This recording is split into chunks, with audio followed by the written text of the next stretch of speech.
The Wolf Queen, Book 7, by Wagan Jarth. From the pen of Enzelicus, 2nd century sage, 3e 125. The exact date of the Empress Kintira Septim II's execution in the tower of Glenpoint Castle is open to some speculation.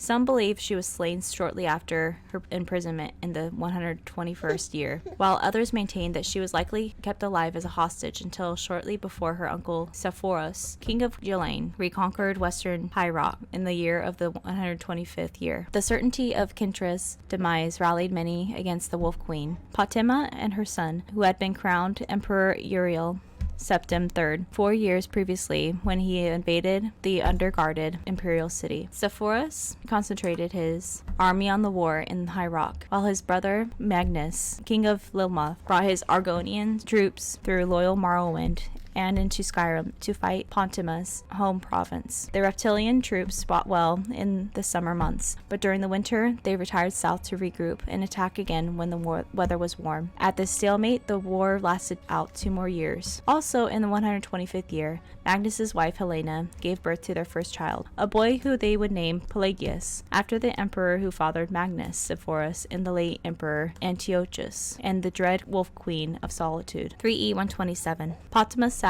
on soft silk cushions in the warm grass in front of her tent and watched the sunrise over the dark woods on the other side of the meadow. It was a peculiarly vibrant morning, typical of Skyrim summertide. The high chirrup of insects buzzed all around her, and the sky surged with thousands of following birds, rolling over one another and forming a multitude of patterns. Nature was unaware of the war coming to Falcon Star, she surmised. "Your Highness, a message from the army of Hammerfell," said one of her maids, bringing in a courier.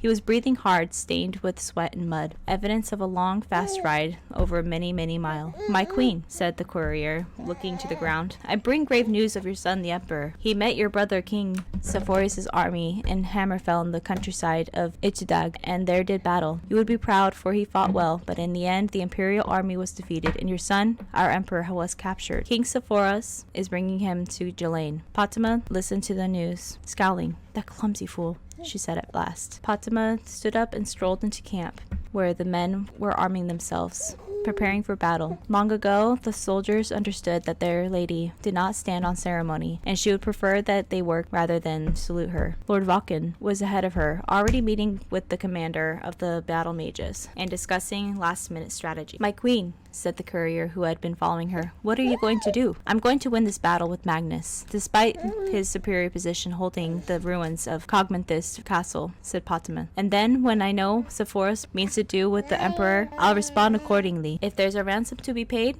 I'll pay it. If there's a prison exchange needed, so be it. Now please, bathe yourself and rest, and try not to get in the way of the war." "It's not an ideal scenario," said Lord Vulcan, when Fatima had entered the commander's tent. "If we attack the castle from the west, we'll be running directly into the fire of their mages and archers.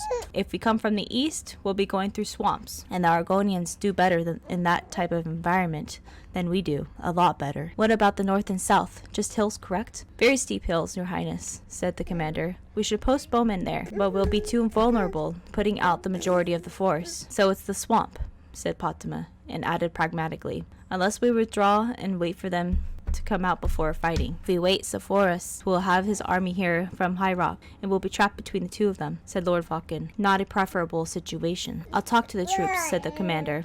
"Try to prepare them for the swamp attack." "No," said Fatima, "I'll speak to them." In full battle gear, the soldiers gathered in the center of the camp. They were a motley collection of men and women, Cyrodiils, Nords, Bretons, and Dunmer, young bloods and old veterans, the sons and daughters of nobles, shopkeepers, serfs, priests, prostitutes, farmers, academics, adventurers, all of them under the banner of the Red Diamond, a symbol of the imperial family of Tamriel. "My children," Fatima said, her voice ringing out, hanging in the still morning mist. "We have fought many battles together, over mountaintops and beachheads, through forests and deserts. I have seen great acts of valor from each one of you, which does my heart proud. I have seen dirty fighting, backstabbing, cruel and wanton feats of savagery, which pleases me equally well. For you are all warriors." Warming to her theme, Fatima walked the line from soldier to soldier, looking each one in the eye. "War is in your blood. in your brain, in your muscles, in everything you think and everything you do. When this war is over, when the forces are vanquished that seek to deny the throne to the true Emperor Aurelius Septim III, you may cease to be warriors. You may return to your lives before the war, to your homes and your cities, and show off your scars, and tell tales of the deeds you did this day to your wondering neighbors. But on this day, make no mistake, you are warriors. You are war. She could see her words were working. All around her, bloodshot eyes were focusing on the slaughter to come, arms tensing around weapons. She continued in her loudest cry, and you will move through the swamplands like an unstoppable power from the blackest part of oblivion, and you will rip the scales from the reptilian things in Cogmathist Castle. You are warriors, and you need not only fight, you must win. You must win. The soldiers roared in response, shocking the birds from the trees all around the camp. From a vantage point on the hills to the south, Fatima and Lord Falcon had excellent views of the battle as it raged. It looked like two swarms of two colors of insect moving back and forth over a clump of dirt, which was the castle ruins. Occasionally a burst of flame or a cloud of acid from one of the mages would flicker over the battle, arresting their attention. But hour after hour, the fighting seemed like nothing but chaos. "A rider approaches," said Lord Falcon, breaking the silence. The young Red Guard woman was wearing the crest of Jelaine, but carried a white flag. Fatima allowed her to approach. Like the courier from the morning, the rider was well travel-worn. "Your Highness," she said, out of breath, "I have been sent from your brother, my lord King Sepphoris, to bring you dire news. Your son Oriel was captured in Ichdag, on the field in battle, and from there transported to Jelaine." "I know all this," said Fatima scornfully. "I have couriers of my own. You can tell your master that after I've won this battle, I'll pay whatever ransom or exchange. Your Highness." An angry crowd met the caravan your son was in before it made it to Jelaine. The rider said quickly, "Your son is dead. He had been burned to death within his carriage. He is dead." Fatima turned from the young woman and looked down at the battle. Her soldiers were going to win. Magnus's army was in retreat. "One other item of news, your Highness," said the rider. "King Sepphoris is being proclaimed emperor." Fatima did not look at the woman. Her army was celebrating the victory.